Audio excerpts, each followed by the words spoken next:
Hello guys, magandang araw po sa inyong lahat. Ngayong araw, Martes, going to work na pala ako mga idol. Kaya yung bag ko, tamang-tamang bigat lang mga idol. Let's go! Alright mga amiga, mga amigo, nandito na pala ako sa Santolan. Undawin na po ako sa Campo Crame o EDSA. Alright, ayos na ayos mga parekoy. Taman-taman dito si Paps na sundan ko. Siguro papasok dito siya sa trabaho. Kaya tamang-tamang tadyak lang. Hindi naman kailangan na magmamadali. Alright mga amiga, mga amigo. Nandito na pala kami guys sa Pony Serrano. Coming up ang Campo Aguinaldo mga idol. Alright. Ayos na ayos mga pare ko. Nandito na pala ako sa Katipunan. Kakakanan ko lang. Alright.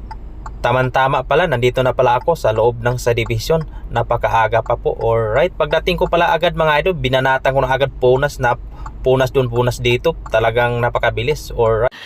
Sana all. Kaya hanggang dito na lang tayo mga idol. Maraming salamat po sa inyong lahat.